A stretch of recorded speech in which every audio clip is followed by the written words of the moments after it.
How's it going, everybody? Raising Hell here, and today I'm going to be demonstrating how to build and use the Celestial Portal here in Don't Starve Together. The Celestial Portal was added in an update in late 2018, and building it allows players to despawn and join an existing established world as a new player without losing access to items unlocked in their crafting menu, or the amount of map that they have revealed, or items that they have prefabricated in their crafting menu as well. To get started with, though, we'll need to build the Portal Paraphernalia, and to do this you need access to a tab called Celestial. In order for the Celestial tab to show up, you're going to need to find what's called a Celestial Orb, and the first step to finding the Celestial Orb is to first find on the map these Meteor Boulders, as they are called. They are distinctive in appearance from both the golden boulders and the normal boulders, and when you see them on the map, you'll probably be in a location that has meteor activity. You can see the evidence of that on the ground here.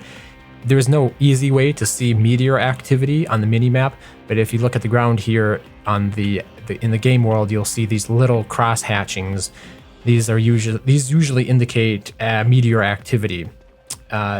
So you might not be around when a meteor hits, but this sort of gives you some history that meteor activity has taken place in this biome, and it's usually around the Rocky Land biomes or the Mosaic biomes. Now, in the wiki it says Rocky Land almost exclusively, but in my experience it's usually been closer to the Mosaic than it has been to the Rocky Land, so your mileage may vary. But what you're looking for, first and foremost, are the Meteor Boulders, which look like this on the mini map.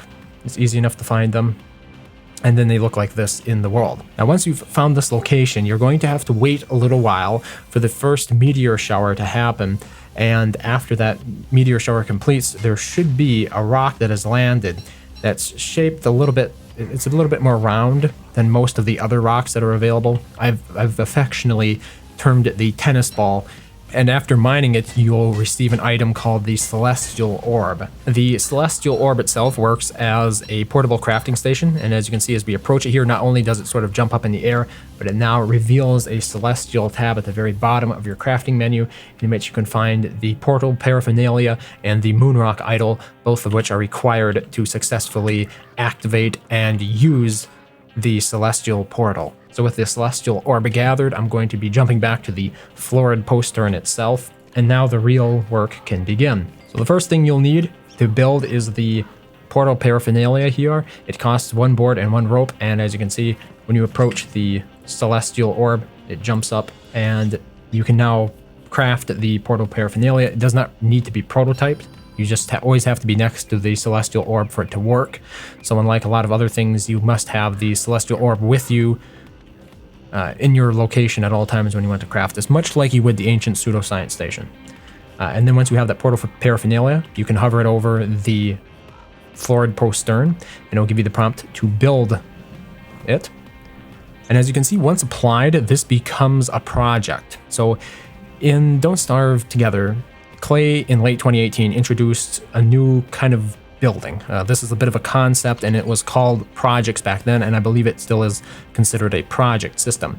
So you'll notice here that instead of pre-crafting it in your through the crafting menu, using items in your inventory and then prefabbing it and putting it down or something, this is intended to be a bit more of a collaborative effort, so other players can contribute resources to this project as well, and then once all of the resource requirements have been met here, it will be capable of being built and completed.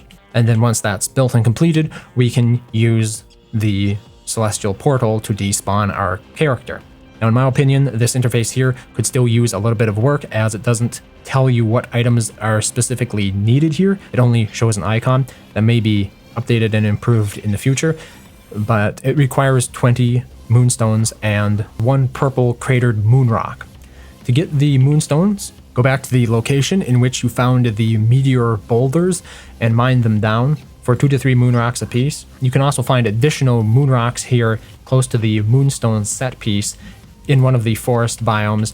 Mining these werepigs and hounds down will yield a couple of moonrocks themselves. 1 to 2, it seems, is the usual number, and these can be used as well.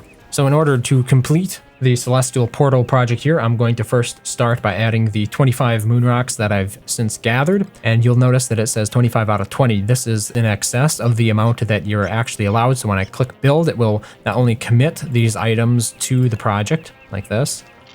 You'll notice the project updates and it looks a lot more completed, but the additional and extra moon rocks fell out and can now be used for other purposes. So there's no harm in putting in more moon rocks than you actually need. It won't consume more resources than it actually needs to complete the project. Lastly, to complete the project, we need to get an alchemy engine here. And the reason for that is because to build a cratered moon rock requires an alchemy engine to at least prototype. So until you build that once, you're not going to be able to do it without an alchemy engine. Simply prototype the cratered moon rock. Lastly, we're going to need a purple gem to socket into this cratered moon rock. Now you can get purple gems naturally, or you can make them out of a red gem and a blue gem.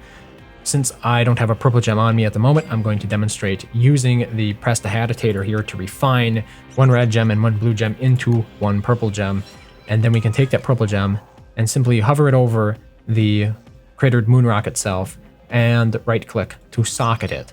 And now this becomes a purple moon lens, which is exactly what's required here to complete the Celestial Portal project. All green here, we've got all the ingredients required. Building it will now finally fully upgrade it. And there you have the Celestial Portal. Of course, that is only half of the equation. To use the portal itself, we'll have to go back here to the Celestial Orb. And this time we need to build the Moon Rock Idol. Now this requires one moonstone and one purple gem. I already explained previously how to acquire both of these. So now that I have the required ingredients, I can simply make my Moonrock Idol, and I'll present this Moonrock Idol to the Celestial Portal to despawn Wilson. It will take a few seconds of conjuring or summoning a similar animation that you see when using the Lazy Deserter to teleport, for example. And for demonstration here, I'm going to use WX this time. I'm going to select WX.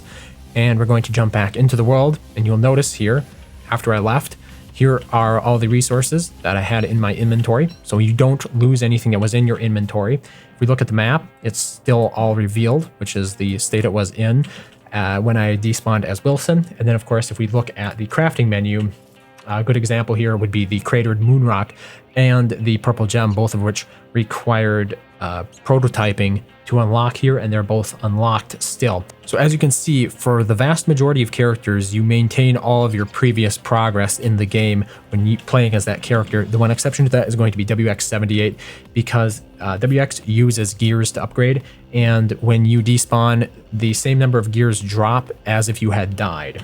So just as a brief demonstration here, I'm going to go ahead and eat 10 gears. And then after I despawn, I'll come back in as another character and you'll see how many of those 10 gears remain. So let's use Maxwell this time.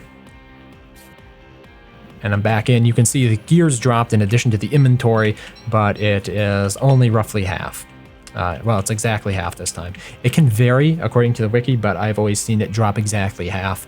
So your mileage may vary. But that pretty much concludes my demonstration here on how to build and use the new Celestial Portal here in Don't Starve Together. The project mechanic itself is still a bit in its infancy, so I expect it to be updated and improved as we head through 2019.